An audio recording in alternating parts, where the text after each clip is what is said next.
What's going on, everybody? It's election year, and you know what that means? That means that we're going to be vetting a lot of candidates coming up because I think it's important to vet your candidates to make sure that you know who you're supporting and sending your hard earned money to is actually running for the right reasons. If you're a fan of this page, this platform, you know I've done several videos in the past of different candidates, congressional candidates who are running and kind of just diving into their stuff because the money doesn't lie. You can always just follow the money and see what happens. And in these terms, you know exactly what's going on. So, today's video is about a candidate who has been running perennially for about since 2016. And what raised some red flags for me recently was his indecisiveness to be able to stay in one district and kind of hop around in the past 2 months, only to return to the original district that he started with. And that usually is a red flag for me when you have someone who wants to just hop from district to district, not because they believe they're the best representative people from that district, just because they want to be in the district. And then when you end up back in your own district, it kind of means where you're just doing it to get headlines or get some, I don't know, get some attention. But at the end of the day, when you're back in your own district, that is an unwinnable district, mind you, um, makes you believe that maybe not doing it for all the right reasons. So the candidate today I'm talking about is Omar Navarro. If you've heard of him, he has a huge social media following. All of that may not be actually true followers on social media. We're going to talk about that in a little bit. But we'll start off with talking about where the red flags came from, what made me sit here and go, I don't know if this is really, if this is all really because he wants to run for Congress or he likes just running for Congress and making it a job and making it a full-time job for him, which some people do. I guess it's good business to, as we've seen in past videos, it's good business to be a perennial congressional candidate. So what tipped me off was these forms. So in these forms, these amendments, you can basically say, here's Omar Navarro for Congress. That's his committee for running for Congress. You can file an amendment, which means you're going to change what that committee's purpose is. Basically, like whatever you originally set out to do, you can file an amendment and change your mind. So on December 17th of 2021, he had filed an amendment that he was going to run in the 22nd district. Now, he also, at the same time, around this time, he stated on social media and on Twitter that he is, after serious consideration, I will not be running against Maxine Waters in the 43rd district. So he was already running against Maxine Waters. That was his original statement. That was, he was going to stay in the 43rd. And then he said he was going to run for Devin Nunes' seat over in the 22nd district. So, however, that didn't really last that long. Come Christmas time, he was a pretty busy filing two different forms. First, he filed that he was going to run for the 5th congressional district of California, and then right on the same day, he also said he was going to run for the 3rd. So he changed his mind, went to the 3rd. Now, where's the 3rd? The 3rd is Kevin Kiley. He's currently running for the congressional 3rd district, which used to be Tom McClintock, but he stepped down. He's retired. And now Kevin Kiley's running. There's a whole bunch of people running in that district because it is so favorably Republican that if you can pull it out and be the front runner, there's a good chance you're going to Congress. So he had already deleted the post. I can't find it on his Instagram, but he did say something to the fact that I'm going to jump into this race, and this race needs a true conservative, and that I'm going to run against that RINO Kevin Kiley. But that didn't last long either. And quickly after that, on January 18th, he returned back to the 43rd district. So after all that, he went back to the 43rd, and then on the January 24th, still back in the 43rd district. So he's run since 2016. Let's look at his history of where he's been running. Let's see, going all the way back to 2016, he ran against Maxine Waters. He got 23.9% of the vote. So pretty strong showing by Maxine Waters. And then comes 2018, he runs again against her, and this time he actually loses about a percentage in 22.3%. And then 2020 comes, and he actually loses in the jungle primary, and Joe Collins runs against Maxine Waters. Joe Collins did a little bit better. He actually got 28.3% of the vote, but regardless, you're starting to see a pattern that Maxine Waters takes 70% of the vote without even really trying. And again, that's another thing that is a red flag is when someone is running in a district that is so skewed one way or the other. And I know I've had people say, yeah, but Phil, how are we ever going to beat these districts if we never have anybody running in them? Well, eventually you can have someone running in them.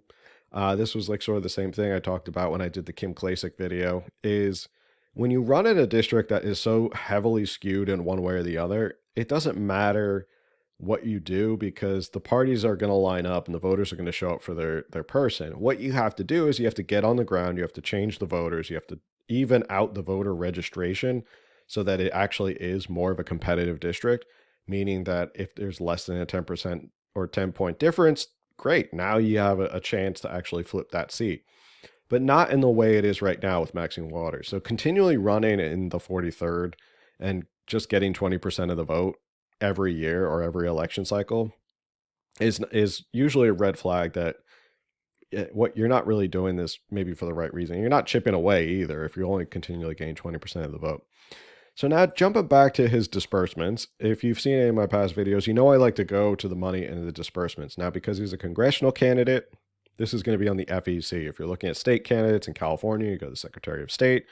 I've shown you how to do that in the past, but these are Omar is a congressional candidate, so he has to report to the FEC, which is the federal regulating committee for all federal elections. So here are his disbursements. I pulled out some terms just so we don't have to go through every single disbursement because there are a lot of disbursements that are, yeah, they're legit. They're mailers and stuff like that. Those are fine. But there are some things that did sort of jump out at me that I want to point out. And I always like to go by amount because obviously the bigger amount kind of is what catches your eye. Trump National Golf Course, not a big deal. That's a venue. It's in that area of Torrance, Palos Verdes. We're going to talk about the salary in a little bit. We're going to watch a clip with Jorge Ventura, who's one of the best independent journalists out there in the country right now. He interviewed Omar Navarro years ago, and he sort of called him out on it, but we're going to watch that in a little bit. And monthly stipend, him paying himself again, $4,000. So basically he's paying himself a salary from the campaign, which is not very common for a lot of congressional candidates to do, to give yourself, to basically pay yourself a salary. But either way, that's what happened here. Again, he did another fundraising event at Trump National Golf Course. Dora Ascari, I'm sorry if I butchered that name, but that is his mother. Again, there's nothing illegal about having your family work for you on your campaign and paying them. The issue here is that Omar has in the past called out Maxine Waters for hiring her daughter to be on the campaign and paying her a lot of money. And now he's doing the same with his mom. So there's nothing wrong with having your family on, but if you're going to have standards and say you can't have your daughter on the campaign, then having your mom on the campaign and being a campaign worker, sort of the same thing. Let's see. Again, paying himself another salary, $3,000. So just keep that in mind. If you donate into the Omar Navarro campaign, there's a good chance in the past couple of years it's gone to pay for his salary just to be a perennial runner. More monthly stipend, a lot of mileage. Not sure where all this mileage came from, especially because there were a lot of Uber and Lyft transactions, meaning that he was Uber and Lyfted around. Mom, again, events coordinator. Let's see, giving himself more money, monthly stipend, owed to committee, cell phone services. That's a lot of money for cell phone services. Mom got a little bit of a promotion. She went from events coordinator to assistant manager. Again, salary. Again, salary. Legal fees, law offices of Kenneth Lewis. This is interesting to me because Kenneth Lewis, and I looked him up, is a criminal defense attorney. Now, why would Omar Navarro be paying a criminal defense attorney if he's running for Congress? Very good question. If you don't know the full story about what happened with Omar Navarro, there was a whole case. I'm not going to comment on what happened. I'm not going to say one side was right or the other. There was an issue with like his ex-girlfriend and stalking, and he was supposed to be abiding by this restraining order, and he ended up not doing it. She moved up to San Francisco. He ended up in San Francisco. He says that social media enemies had somehow sent out these texts to set him up to do so. She says that he threatened her by saying, I'm going to have Antifa come after your family, like he says right here. He also says, you'll push me to be Dexter. If you know what Dexter is, he's the serial killer on Showtime. And then his lawyer in the hearing says there are a lot of people who don't like him, Your Honor. Any one of these people could be doing this, trying to make him look bad. So they're saying that somebody else did this. I don't know how you send texts to somebody's phone from somebody else's phone without them actually knowing that you're sending those texts. That must be some high level hacking. And then his attorney said, this just blows his whole campaign out of the water. Yeah, well, it does put a definite kind of stain on your campaign when you're arrested. Now, these were back in August, way before, well, not way before, but several months before his hearing. But either way, there's a good chance that while this was all going on, there could have been an issue about issuing the restraining order. There could have been a hearing back then about what was happening. But either way, he's a criminal defense attorney, and it's not customary that unless it's related to you being charged for something regarding the campaign, I don't think you would need to hire a criminal defense attorney. And since the only thing within that time period is the restraining order, it would make sense that maybe the law offices of Kenneth Lewis were being paid for the restraining order and what happened. Not really related to the primary goal of running for Congress when it comes to Kenneth Lewis. Trump Hotel. So he had also gone to Trump Hotel. Oh, wait, I forgot to go. I got to go back. This is even better. The Bellagio. So this was a big expense that I found as well. $2,600 he spent at the Bellagio back in January of 2019. Couldn't find any sort of Republican event or anything reason why he might have been out there. But either way, staying at the Bellagio for $2,600 could mean a number of things. It could mean, one, that you were there for a long time because the Bellagio is sort of expensive. So, can get up to hundreds of dollars a night for a room, which would mean you'd be there for a long time. Or you stayed in really expensive rooms for less nights, or you stayed in normal rooms and charged a lot of stuff to the room, which is definitely normal because when you charge stuff to your room at the end of your stay, when you go to check out, they'll show you the whole bill and say, hey, you charged this much stuff. This is your whole bill. This is what you owe us. So $2,600 at the Bellagio. And if you know from my past videos, especially on the Major Williams one, staying in fancy hotels is a big red flag. Why is it a big red flag? Because if you're running for Congress, if you're someone who's honestly running for Congress, you stay at places, if you have to go anywhere, you usually stay at places that are, affordable, they're safe, they're clean, but they don't break the bank. Maybe they're a Holiday Inn or they're a Hampton Inn or something like that. Nothing that's going to absolutely break the bank. Because you understand that the importance of money and how you have to use it. You understand that every dollar you spend on a swanky place like the Bellagio is less money you can spend on mailers or pamphlets or signs or anything else to sort of engage voters and help you win the campaign. That's really the way you have to look at it. So every dollar spent at a fancy swanky place, if it's not directly connected with winning your congressional race, that's a huge red flag. So I don't know $2,600 is a lot of money. If I spent $2,600 at the Bellagio, I would imagine I had a pretty good weekend out in Vegas. Let's see. Trump Hotel, he dropped $845 there at Trump Hotel in Vegas. And these are multiple times too. Trump Hotel, he spent another $800. He went out to Trump Hotel. Bellagio, let's see. Are these the same time? I want to make sure these are the same time. No, these are different times. So there was one $2,600. And then the Bellagio here was, again, he spent $364. It was out at the Bellagio. The Bellagio for $691, Trump Hotel $668, and he did donate to Trump's Make America Great Again, $521. Law offices of Kenneth Lewis, he paid him again. Insta follower, and then again you can see more of these Trump hotels and stuff like that. So he spent a lot of time out in Trump Hotel. I'm not really sure unless there was a lot of fundraisers, I don't know, but spent a lot of time out in Trump Hotel. Spent a lot of time in Vegas for someone who's running for Congress here in Los Angeles. Insta follower. Let's see. I had to look up Insta follower and who they are. Insta followers. What is Insta follower? You buy Instagram live views. So when you go on Instagram live, usually it alerts all your followers. And when you alert all your followers, they hop on, they watch your live, and they say, "Hey, I'm gonna watch your live. I'm here. I'm gonna interact. I'm gonna comment and stuff like that." But a lot of times, and I'll tell you this as someone who has, you know, built a social media following, it does say something about when you go on live and you don't get that many people. It does look better when you hop on a live and you get hundreds and hundreds of people showing up. There's only the rare few who are like getting thousands, like the Candace Owens who hops on and gets thousands of people to show up. But getting in the hundreds is pretty good. It shows that you have a good amount of people who are ready to drop everything and watch what you're doing.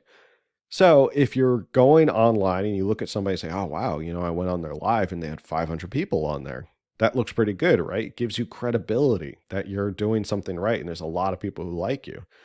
Here, you can buy Instagram live views. So for a certain amount, you can buy up to 1,000 views. I'm sure you can buy even more views. And they explain to you, why should you buy Instagram live views? Buying Instagram live views helps you get credibility for your account and maintain it for the amount of time you have chosen. It will also encourage other real Instagram live viewers to watch and enjoy your video. So we'll encourage other people who are actual Instagram people to show up and be like, "Hey, this guy has a lot of people on his live. Maybe I should tune into this more." But yeah, there will be no decrease in the number of your viewers during the purchase live broadcasting viewing time. Basically, they'll funnel amount of people to your live to make sure that you have enough people. So if you go on his live and it says like 400 people and it never seems to dip below 400, it could be this Insta followers who he's buying followers to show up. Let's see. Going back to disbursements, spending more time at the Trump Hotel, more time at the Bellagio. That's a lot of money at the Bellagio. Again, there's a lot of places. There's nice places you can stay in Vegas that don't have to be the Bellagio. Also, I don't really know what you're doing in Bellagio. Spend some time out in Trump, DC. Again, spend some money on Kenneth Lewis. Not that much. Let's see. Paying himself some more money. See memo. Insta Boomer. Bellagio. Again, another $144. Bellagio must be fans of the Omar Navarro campaign because he's dropped a lot of money. Insta follower 107. Again at the Trump Hotel. Trump Hotel meeting expense. Again at the Bellagio. Let's see.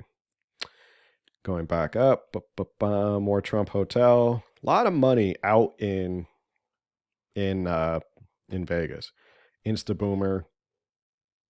Hannum was interesting because that was it says for gas, right? And it was all okay. Hannum gas, and we looked it up, and let's see. It says it's in Torrance 90505. And this is what I came up with. Now, if you look at Hannum in that zip code, this is what pops up. This is a grocery store, right? I don't think they have, and if you look around, because this is the zip code, there's different Hannums, there's a chain of them in the area, but this specific one was in this area. Now, there is a gas station all the way over here, right? But that's a mobile service station. That has nothing to do with this over here. I don't think Hannum has anything to do with this over here. So that was an interesting one to me to say that it was for gas when there is no gas station at Hannum at this zip code. Again, at the Trump Hotel, more Hannum, more Trump Hotel, Trump National Golf Course, again, more Insta followers. And that's basically it for, is that it for all of them? Yeah, that's it for the ones that I wanted to pull out and show you specifically. So those are things that are definitely red flags. The Bellagio is one. Paying the mom is not a big deal to me because you can have family on your campaign. Staying at the Trump Hotel, spending a lot of money in Vegas. We're talking about thousands of dollars out in Vegas. Why he was out in Vegas so much, I don't know.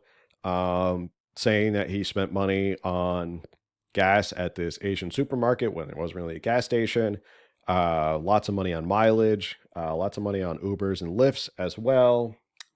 Stipends for himself, which is very uncommon as well. So yeah, a lot of things that should really raise some suspicion. So I want to now jump to Jorge Ventura and what he had sort of done in his interview with Omar Navarro. There's like some things going on right now. I've gone through a lot before. I mean, our president goes through a lot of things every day at tenfold. You lost to Maxine Waters in 2016 and in the 2018 election. Why do you feel that it'll be different in 2020? Well, when I ran in 2016, I had no money, no funding. It was all new to me. Like I was just stepping myself into the limelight, and I had no following on social media either. I didn't even have an Instagram, I believe, or even a Facebook fan page. So Congress Committee Kathy Feng, she's an executive director of California Common Cause. She said it's highly irregular for candidates to pay themselves a salary with campaign money. So why do you pay yourself a salary? Yeah, at the time that I was doing that, I saw it as basically as a way to kind of like, and I didn't pay myself more than a certain amount because you can only pay yourself a certain amount and everything. I saw it as, Which we saw with the stipends. We saw that it was $4,000 at a certain, it was always the same amount. So again, he's explaining why it's okay to pay yourself a stipend, which is sort of odd for congressional candidates to pay themselves a stipend or some sort of salary. a way to kind of like be able to do this, to be able to campaign full time and apply myself 100%. So that was his explanation. This video is pretty good too. I had no idea. Have you seen your ex-girlfriend use cocaine before? Or have maybe possession of it? She told me before that she did it 2 years before, once. That's what she told me once. And that was in private, in person. That they are doing these things. So they're concerned that I'm after the real issue, and that's drugs. But you haven't seen Deanna do them, so why go after her? I did. When I was in Florida, I did, and I said something about it. When I was in Florida at the Airbnb. So you did see her do it? Yeah, because I asked you about 30 minutes ago. I said I saw many of them do it. I did see him. I told you I had a conversation with her that I wasn't okay, and I asked her. I was like, "Look, I know what I saw. I know what I saw." To him, I had no idea. That have you seen your ex-girlfriend use cocaine before, or have maybe possession of it? She told me before that she did it 2 years before, once. That's what she told me once, and that was in private, in person. That they are doing these things, so they're concerned that I'm after the real issue, and that's drugs. But you haven't seen Deanna do them, so why?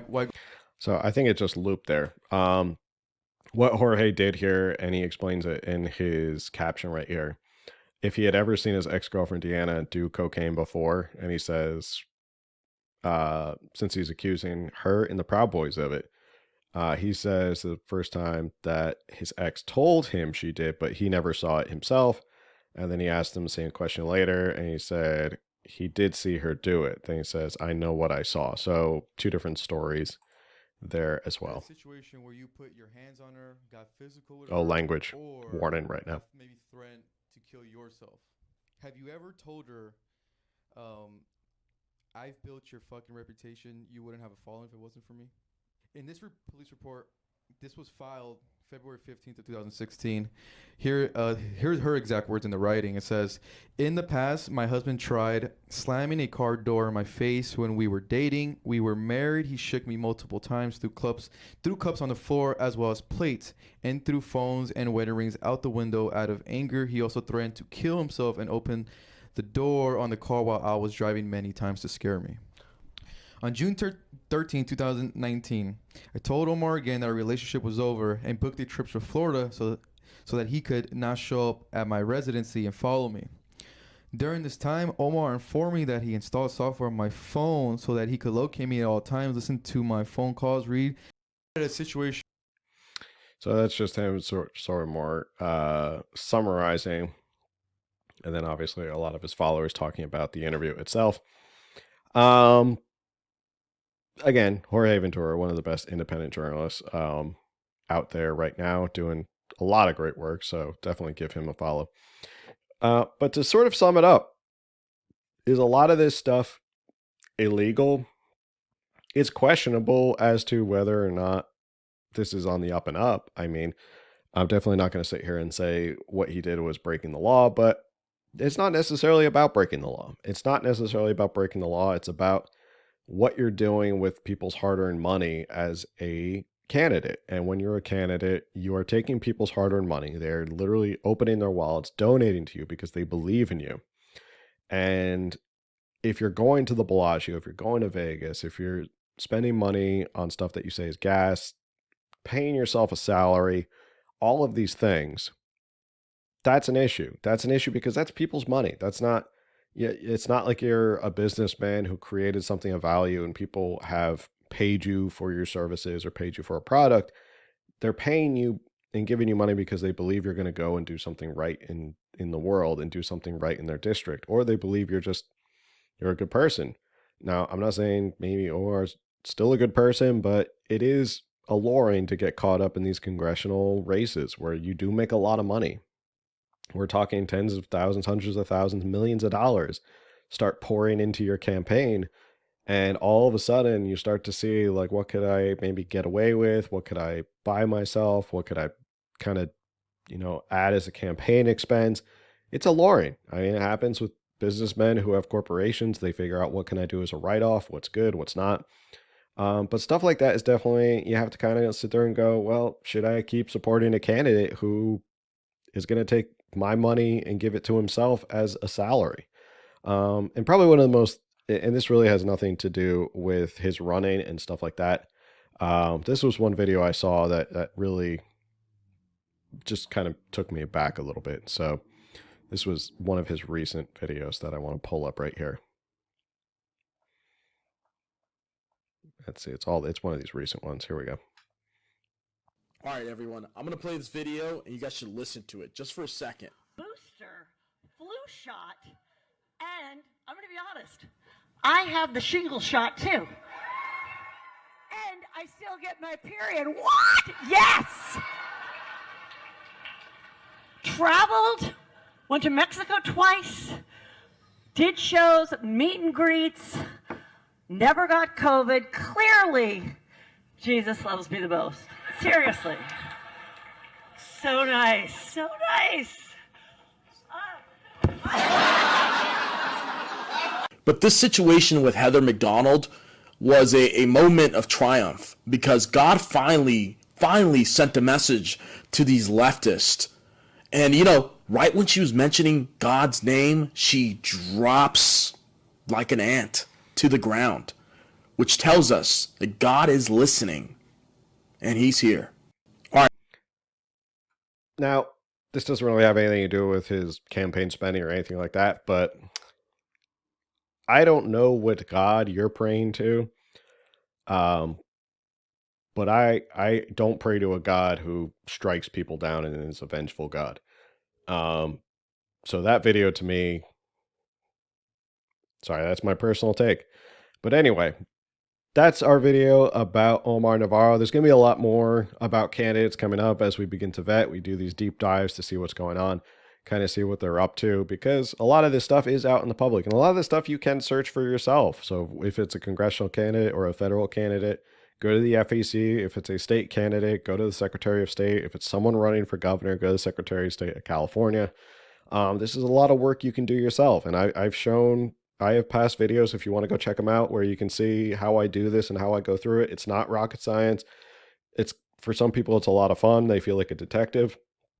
But let me know what you think. Let me know what your thoughts about Omar Navarro are after this video. Does it change your opinion? Did you always have one opinion one way or the other about him? Do you think he's taking it seriously? Let me know what you think. Do you think he's running as a perennial candidate and that this is his job? Or do you think he really wants to run for Congress? So with that, thanks for tuning in, and I will see you guys on the next one. Later.